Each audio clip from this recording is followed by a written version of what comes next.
चलिए फिर हम लोग देख रहे थे इज एम आर, है ना, और वाज या वर का जो फुल यूज देख रहे थे। क्लियर है ना। तो जैसा कि इसमें एक केस तो हो ही गया है आपका, लेकिन यहाँ पर एक चीज़ और ध्यान दीजिएगा। अगर आपका यहाँ पर समझिएगा is am are was were, अगर यही है यानी कि subject plus is am are was were के साथ में अगर केस बन रहा है, यहाँ पर कोई नाउन आ रहा है ना, यहाँ पर क्या आ रहा है, कोई नाउन आ रहा है,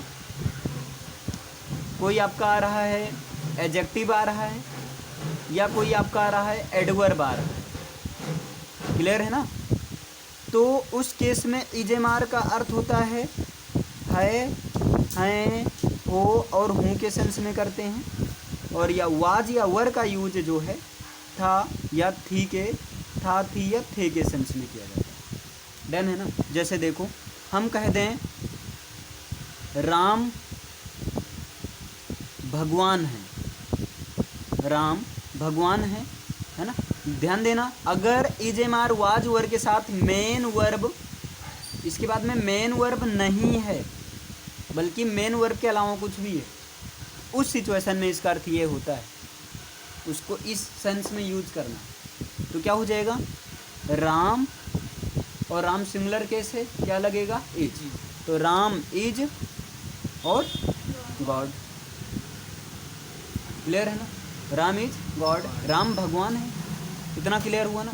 लेकिन अगर कह दिया जाए तुम बीमार थे, तुम बीमार थे, तुम बीमार थे, तो यहाँ पर देखिए यू और यहाँ पर तुम बीमार थे, मतलब यू वर, यहाँ कोई मेन वर्ब नहीं है, तो यू वर और यहाँ क्या हो जाएगा, सिक या इल, दोनों होता है, सिक या इल। लेकिन ये तो पहला केस हो गया आपका। अब ध्यान दीजिए, अगर दूसरे केस की बात करें, अगर सब्जेक्ट के साथ में आपका इज एम आर या जो वाज या वर के साथ में अगर भाई वर्ब का थर्ड फॉर्म लगा है, ध्यान देना, वर्ब के थर्ड फॉर्म लगा है और इसके बाद में आपका अदर या ऑब्जेक्ट है, उस सिचुएशन में is am are plus verb की थर्ड फॉर्म का अर्थ निकलता है या जाता है।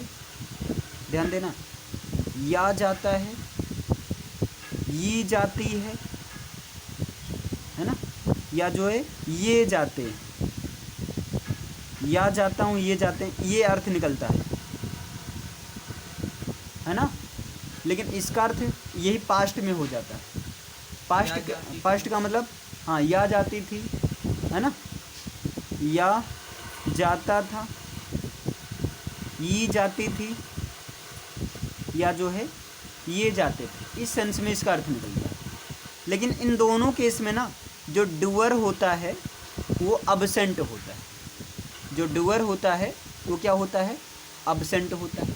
जैसे अगर हम कह दें 26 जनवरी, 26 जनवरी हर साल मनाया जाता है, हर साल मनाया जाता है, मनाया जाता है ना। अब यहाँ पर देखो मनाया या जाता है केस वाला मिल गया। क्या आप यहाँ पर ऐसा लिखोगे कि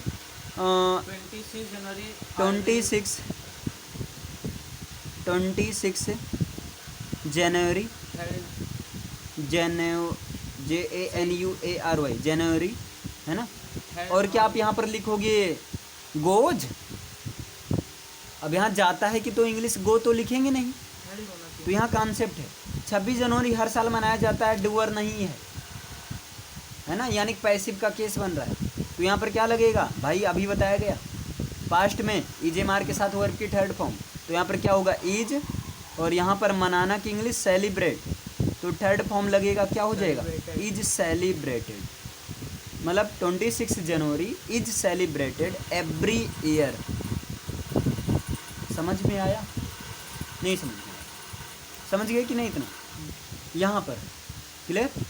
अब अगर कह दिया जाए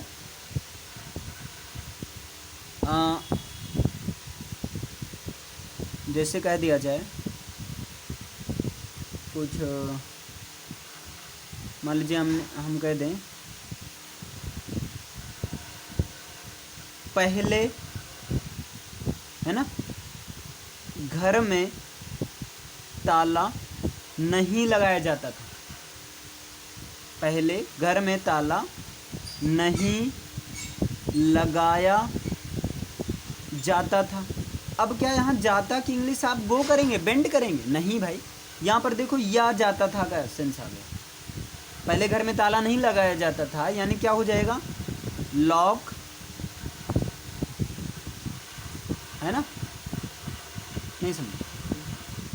पहले घर में ताला नहीं लगाया जाता था तो आप दो तरीके से इसका बना सकते हैं। एक तो देयर का यूज करके आप बना सकते हैं, है ना, देयर, देयर। और यहाँ पर कौन सा केस बन रहा है, ये या जाता था। और जब या जाता था वाला सेंस आ जाए तो वहाँ क्या लगाना, वाज या वर, वाज या वर के साथ में वर की थर्ड फॉर्म। तो देयर के साथ वाज ही लगेगा। तो there was lock, there was not, there was not locked, there was not locked in house, in house. और पहले यानी कि अर्लियर टाइम, है ना, या ago. There was not locked in house या इन द हाउस, घर में ताला नहीं लगाया जाता था। इन अर्लियर टाइम या अगो, एगो का मतलब पहले।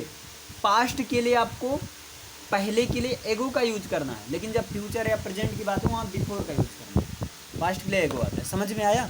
तो इस सेंस में अब जैसे यहाँ कन्फ्यूजन क्या हो जाता है, नॉर्मली माइंड में ये सेटअप रहता है कि भाई मतलब जाता है कि इंग्लिश गो करो, तो यहाँ पर मतलब बना दो 26 जनवरी इज गोन सेलिब्रेट एवरी, है ना। यहाँ पर ऐसा नहीं होगा, ठीक है ना, क्योंकि यहाँ पर जाता है वो जाने वाला सेंस नहीं कि पैदल पैदल या गाड़ी से चला कर जाए, ये मनाया जाता है, इसलिए कॉन्सेप्ट डन हुआ। इतना समझ में आया? दो चीज़। लेकिन अब यहीं पर एक चीज़ और ध्यान देना, अगर यहीं पर दो केस समझ में आया, तीसरा केस ऐसा आ जाए सब्जेक्ट हो, उसके साथ में इज, एम, आर, वाज या वर्ब के साथ में बीइंग लग जा रहा है और उसके बाद में वर्ब की थर्ड फॉर्म लग रही है, तो इस सिचुएशन में इसका अर्थ जो निकलता है वो निकलता है, इस सिचुएशन में इसका अर्थ क्या निकलता है, या जा रहा है। इसका सेंस क्या निकलता है, या जा रहा है, ये जा रही है, ये जा रही। अब ये किसी के साथ होगा, है ना, जैसे मनाई जा रही है, ये जा रही है, या जो है ये जा रहे हैं, है ना, या जो है आपका मिल जाएगा या जा रहा हूँ, ये जा रही हूँ। लेकिन पास्ट के सेंस में यही था वो वाला सेंस आ जाएगा, तो क्या हो जाएगा यहाँ पर, या जा रहा था, है ना, इसी तरह या जा रही थी, है ना, ये जा रही, ये जा रहे थे, इसका सेंस हो जाएगा। जैसे हम कह दें, देखो गली, गली सजाई जा रही थी, सजाई जा रही, यहाँ भी याद रखना, यहाँ भी डूअर क्या होगा, अब्सेंट रहेगा, यहाँ भी क्या होगा, डूअर अब, अरे यार क्या लिख रहे हैं, यहाँ भी डूअर अब्सेंट रहेगा, ध्यान देना इस चीज़ को, है ना। तो देखो गली सजाई जा रही है, क्या अब यहाँ जा रही की इंग्लिश गोइंग लिखोगे, क्या लिखोगे आप, ये बनाओगे the street is going decorate, ऐसा लिखोगे भाई, गली जा रही है डेकोरेट होने जा रही है, ऐसे लगता है जैसे लड़की हो कोई जा रही मेकअप करने, ऐसा तो नहीं हो पाएगा ना, गलत हो जाएगा। तो इसीलिए कॉन्सेप्ट बना है आपका।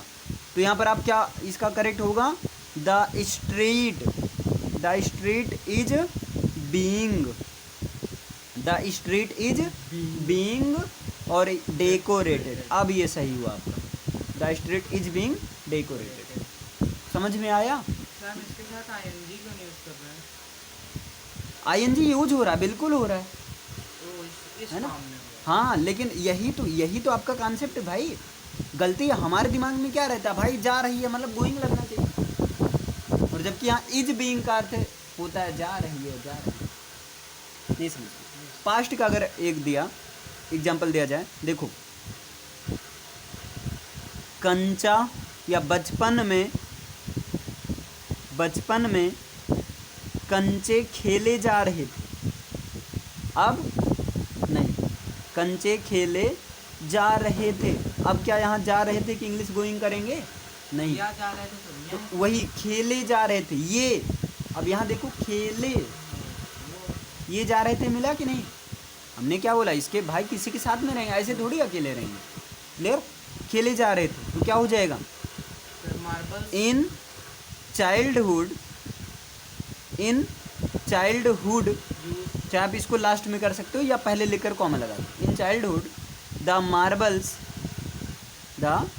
मार्बल्स या मार्बल्स ही कर दो। मार्बल्स प्लूरल का केस है, वर बीइंग प्लेड। समझ में आया? ये चीज समझ में आया? लेकिन इन दोनों में क्या होगा? डूअर क्या होगा?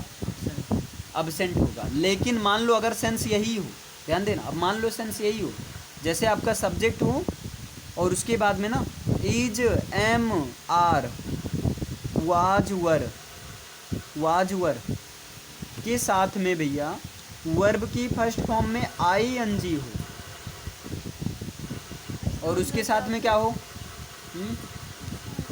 यहाँ डूअर अब्सेंट होगा। डूअर मतलब करता, काम करने वाला, है ना, सब्जेक्ट। क्लियर? यहाँ देखो is, am, are, was, were के साथ ING फॉर्म है तो भाई इसका दो सेंस निकलता है। ये तो हो गया प्रेजेंट कंटिन्यूअस टेंस, मतलब सेंस निकलेगा क्या? जा रहा है, जा रही है, जा रहे हैं, इस तरह से।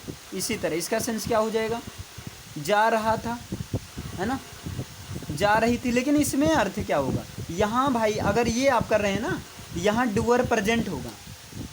यहाँ क्या होगा? डूअर प्रेजेंट रहेगा। यहाँ क्या होगा? डूअर प्रेजेंट होगा। लेकिन इसके साथ में एक चीज़ और ध्यान देना, इसका अर्थ निकलता है हुआ है। ध्यान देना, अब यही कंफ्यूजन कर देता है। हुआ है, हुई है, हुए हैं, इस तरह से निकलता है हुआ हूँ। इसी तरह इसका अर्थ निकल जाता है हुआ था, है ना, हुई थी, हुई थी, है ना। क्योंकि प्रेजेंट कंटिन्यूस, पास्ट कंटिन्यूस तो सबको पता है भाई, ये कौन नहीं बता पाएगा कि राजू आम खा रहा है, तो क्या सब लोग बता देंगे कि Raju is eating the food. लेकिन हम कहते हैं राजू बैठा हुआ है। अब बताइए अब क्या बनाएंगे? राजू। हाँ, अब यहाँ देखिए आ हुआ है, सेंस आ गया, यानी क्या लगाओगे? इज, एम, आर के साथ आएंगे तो क्या हो जाएगा? Raju is sitting. जबकि यहाँ पर वो वाली फीलिंग तो आ नहीं रहा है, लेकिन ध्यान देना इस चीज़ को, यहाँ पर कंटिन्यू वाली तो फीलिंग है। अगर यही कह दें वह खड़ा था, अब ध्यान देना, ये भी ध्यान देना, वह कभी ऐसे आ जाता है कंफ्यूज करने के लिए। खड़ा था या खड़ा हुआ था, बात एक है भाई। वह खड़ा था या वह खड़ा हुआ था, दोनों में अंतर है, बात तो एक ही है ना। तो यहाँ पर क्या हो जाएगा? He was standing. अब कह दो वह खड़ा रहा था, है? ऐसा अर्थ निकलेगा? नहीं निकलेगा, है ना। तो वह खड़ा था या खड़ा हुआ था तो ही वॉज स्टैंडिंग। अब कह दो वह मेरे बगल खड़ा था, he was standing beside me. समझ में आया? तो ये चीज़ आपको याद रखो। समझ में आ गई ये चीज़? क्लियर हुआ ना ये चीज़? अब यहाँ पर देखिए, ये पूरा पोस्टमार्टम हो रहा है ना। देखिए फिफ्थ, अब ध्यान देना, अगर सब्जेक्ट है ना, is, am, are, was, were के साथ में अगर लग जाता है अबाउट टू, उसके बाद वर्ब की पहली फॉर्म फिर अदर, तो इसका अर्थ निकलता है, अगर प्रेजेंट की बात किया जाए, is about to, am about to, are about to, इसका अर्थ निकलता है वाला है, वाली है ना, वाले हैं, सब मत वाले हैं, है ना। इतना क्लियर? और इसका अर्थ क्या निकल जाता है? वाला था। हाँ, वाला था, वाली थी, वाले थे। अब जैसे कैसे सबसे बड़े हम कह दें वाले थे। मैं गाना सुनाने वाला हूँ, मैं गाना सुनाने वाला हूँ, तो क्या हो जाएगा? I am singing. I am about to, Yes, I am about to sing. I am about to, Sing a song. और यहाँ पर हाँ सुनाने वाला मतलब गाने वाला हूँ, सिंग अ सॉन्ग। समझ में आया? अगर यही वाला था होता तो क्या लगा देते आप? वाज अबाउट टू कर देते। डन हो रहा है ना? चाहे ये हो चाहे ये ऐसे, इसका केस ऐसा हो जाए ही वाला था, जैसे हम कह दें ट्रेन आने ही वाली थी, ट्रेन आने ही वाली थी, चाहे वाला था या वाली थी, चाहे ही वाला ही वाले या ही वाला था ही वाली थी ही वाले, है ना ये चीज़। तो ट्रेन आने वाली थी या ट्रेन आने ही वाले थे, तो क्या हो जाएगा? The train, About to arrive. अरे बच्चा इज नहीं, was about to, Arrive. Was about to arrive, train आने ही वाली थी। समझ में आया? लेकिन यहाँ पर एक ध्यान देना, आजकल जो ट्रेंड में हो रहा है वो ट्रेंड में हो रहा है सब्जेक्ट के साथ में ना, जैसे आपका is, am, are plus going to, plus going to, ये प्रेजेंट के सेंस में, और इसका अर्थ निकलता है वाला है, वाली है या वाले हैं के सेंस में इसका भी यूज किया जा रहा है। इसी तरह अगर पास्ट की बात कर दिया जाए तो क्या हो जाएगा? वाज या वर के साथ में क्या लग जाएगा? वाला था। गोइंग टू, गोइंग टू इसके साथ में वर्ब की पहली फॉर्म। जैसे टीचर लोग क्या कहते हैं कि मैं आज एक नया लेसन शुरू करने जा रही हूँ या मैं आज एक नया लेसन शुरू करने वाली हूँ, तो वहाँ पर दो वो क्या यूज करेंगे? वो यूज करते हैं I am going to start a new chapter, I am going to start a new chapter, है ना। अगर आप गूगल ट्रांसलेट पर सर्च करते हैं तो आपका यही गोइंग टू वाला कॉन्सेप्ट दिखाएगा, क्योंकि जो है ज़्यादा ट्रेंड में यही चल रहा है। ऐसा कोई टीचर उसमें मतलब कि स्पीकिंग में स्टार्टिंग पर बोल देता है। ये बहुत ज़्यादा स्पीकिंग में ही बहुत ज़्यादा बोला जाता है, समझ लो भर भर के बोला जाता है ना। जैसे एक ये होता है आपका, चलिए आज 6 ही यूज करते हैं। एक ये होता है आपका कि जैसे अभी जैसे हम कह दें बारिश होने लगी, बारिश होने लगी, तो इसका 2 तरीके से बनता है ना। एक ये बनता है, इट्स रेन स्टार्ट, एक ये बनता है इट, है ना, started raining, it started raining, ये चीज़ होता है ना। एक जो ये होता है आपका इट स्टार्टेड रेनिंग, बारिश होने लगी। और एक ये होता है, एक ये होता है आपका it began to ran, it began to ran. और एक आप ये बना सकते हैं रैन, है ना, स्टार्टेड, क्या बोल सकते हैं रैन, बस यही आपको है ना, उल्टा हो गया।